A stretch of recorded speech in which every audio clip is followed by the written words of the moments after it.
contra la corrupción. Y yo creo que este nombre del exsecretario de Gobernación de Enrique Peña Nieto poco había salido en escándalos, poco, ¿no? Me refiero, no es que no haya salido, pero es muy sintomático que Depósitos de Odebrecht, esta constructora brasileña que pues corrompió a la mitad de Latinoamérica, que ha provocado la caída de expresidentes en Perú, el suicidio de un expresidente de Perú, y un entramado de corrupción a todos los niveles que alcanza a Pemex y a muchas instituciones en México, pues el casero del exsecretario de Gobernación, Miguel Ángel Osorio Chong, recibió depósitos de este dinero. Raúl Olmos, te saludo con gusto. Buenos días. Buenos días, Luis Alberto, a ti y a tu auditorio. Efectivamente, como parte del seguimiento que hemos venido dando al caso Odebrecht, tuvimos acceso a un esquema que trazó la Unidad de Inteligencia Financiera. Es un esquema donde viene, digamos, el mapa de cómo se han venido dando las transferencias de recursos de la empresa Odebrecht en nuestro país y que involucran pues a distintas entidades financieras y personajes. Entre esos transferencias detectamos una serie de pagos realizados a Grupo Constructor Tulancingo, que revisando quiénes son los dueños, pues nos topamos con que es un constructor de Hidalgo que en su momento fue quien le proporcionó la casa en donde residía Miguel Ángel Osorio Chong de la Ciudad de México. Hay que recordar que él, antes de llegar al gobierno federal, fue gobernador del estado de Hidalgo, y justo en ese momento, en el periodo en que fue gobernador, entre 2005 y 2011, el Grupo Constructor Tulancingo tuvo pues un impresionante crecimiento.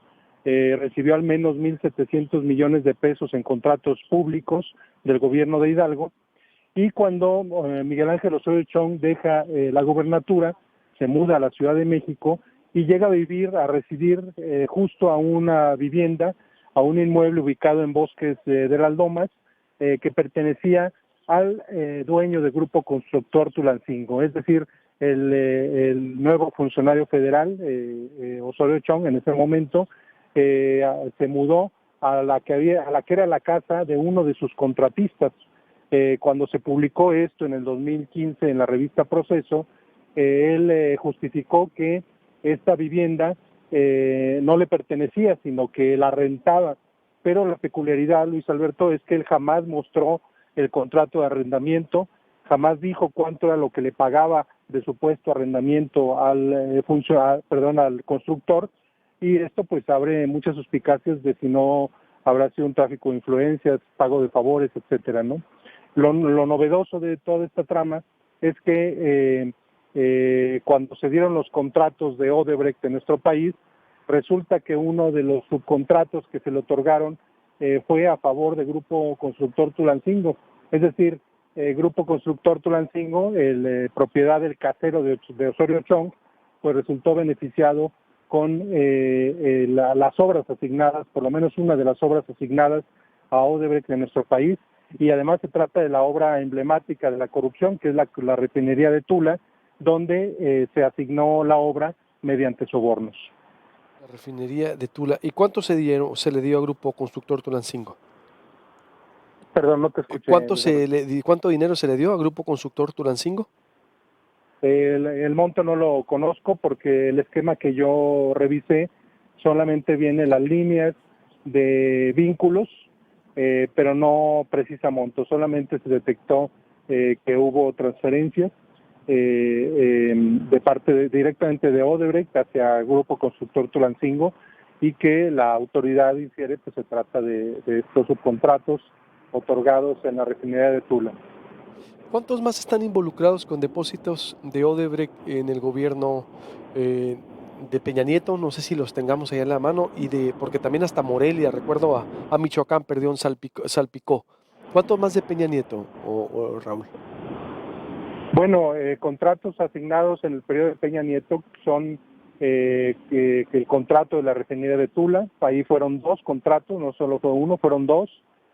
Fue un contrato asignado en la refinería de Salamanca. También fue un contrato para construir el gasoducto Los Ramones en el norte del país, que va desde la frontera hasta el Bajío. Ahí se negociaron $1,000 millones a un consorcio creado por Odebrecht. Es decir, en conjunto los contratos asignados en los últimos años a Odebrecht suman por lo menos $4,000 millones. Esto es una cantidad gigantesca, ¿no? El monto digamos, la obra que se ha visto revisada o que ha sido señalada por corrupción, no son todas, es solamente en concreto Tula. Yo siempre he insistido que falta que revisen los otros contratos. Por ejemplo, el de Los Ramones es el más cuantioso, es de $1,000 millones, y este no ha sido revisado porque fue formalizado por una entidad que Pemex tenía en el extranjero y desgraciadamente no es fiscalizada, y los periodistas no hemos podido tener acceso al documento, al contrato o a las condiciones en las que se firmó este acuerdo con Odebrecht, ¿no? Oye, $4,000 millones es muchísimo durante todo el sexenio, ¿no? Es decir, eso sería la cantidad que Odebrecht invirtió en México, se supone. Digamos, beneficios que recibió de parte del gobierno. Del gobierno mexicano, del gobierno federal nomás, ¿no? Del gobierno federal, y sumando, bueno, aquí yo te estoy sumando, Luis Alberto, los contratos que venían de antes, que era, por ejemplo, la refinería de Minatitlán. Esa fue asignada en tiempos digamos, viene de los tiempos de Felipe Calderón, ¿no? Y también sumo aquí la obra de la presa que se construyó en Tierra Caliente, en Michoacán, y esto viene también de tiempos atrás.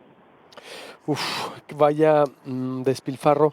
¿Quién está ahorita siendo procesado en México por caso Odebrecht, Raúl?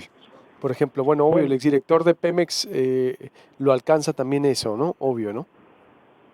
Bueno, hasta ahora como funcionarios o exfuncionarios solamente es el exdirector de Pemex, algunos integrantes de su familia en esta trama, el señor Alonso Ancira en el caso de AMSA, que pareciera que son casos distintos, pero se entrecruzan porque hay que recordar que AMSA utilizó la estructura del Departamento de Sobornos de Odebrecht para realizar las transferencias por las que fue detenido el señor Ancira en España. Utilizó esta estructura de la llamada División de Sobornos de Odebrecht. Una de las empresas afincada en Inglaterra fue la que utilizó para esta transferencia de sobornos, según ha documentado y ha acusado la Fiscalía Mexicana. Bien, pero pues yo creo que se queda corto para lo que significa. ¿Estamos de acuerdo? Claro, porque revisando lo que ha ocurrido en otros países, como bien lo mencionaste al inicio de la conversación, pues en otros países el modus operandi de Odebrecht era negociar con ministros, con presidentes en funciones, y ahí era donde se daba, digamos, la negociación del pago de sobornos.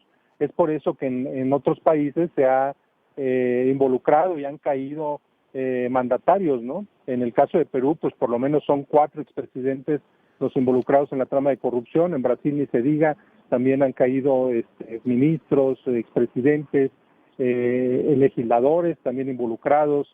Es decir, la trama apuntaba siempre a las altas esferas del poder, y no veo por qué México tendría que ser una excepción. Yo creo que en México nos hemos quedado cortos en la investigación.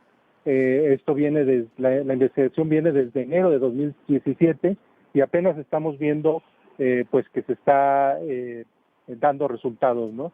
Si la Fiscalía realmente quisiera llegar a fondo, pues esto indudablemente debería tocar al expresidente Enrique Peña Nieto, a otros funcionarios de primer nivel, como ahora hemos mencionado a Miguel Ángel Osorio Chong, pero pues ahí se va a ver realmente la voluntad política de la Fiscalía se va a poner a prueba su autonomía incluso, y se va a ver si realmente tiene la voluntad de actuar y de ir a fondo. Te agradezco mucho, Raúl, como siempre. Muchas gracias. Gracias a ti, Luis Alberto. Que estés muy Buenos bien. días. Durante el último año de Enrique Peña Nieto, la Auditoría Superior de la Federación en México observó que presuntamente se utilizaron de forma irregular 144,430 millones de pesos del gasto federalizado. Pues el año de Hidalgo, ¿no? ¿Puede creer usted? 144,000 millones, no, 144 millones, no, 144,000 millones de pesos, bueno, 144,430 millones de pesos del gasto federalizado observado. Ciertamente son presuntos, pero en otra información, esta es la jornada que también se circuló en otra, por ejemplo, de expansión política, reveló también la Auditoría Superior de la Federación que hay 50,944 millones de pesos de gasto público por aclarar en la cuenta pública 2018. Así es, un barril sin fondo, la herencia priista, peñanietista, y que exactamente, pues todo está en manos de la Fiscalía. También esta semana, bueno, la semana pasada, The Wall Street Journal publicó que un alto funcionario judicial confirmó al periódico que están investigando al expresidente Enrique Peña Nieto. De acuerdo con el diario, agentes indagan al exmandatario como parte del caso de corrupción de más alto perfil del país en años, que es el de Emilio Lozoya, detenido la semana antepasada, ¿no? Ya sé que 3 semanas más o menos de Emilio Lozoya. Vaya barril sin fondo de la herencia que todavía no se aclara y que todavía no terminamos de desmenuzar.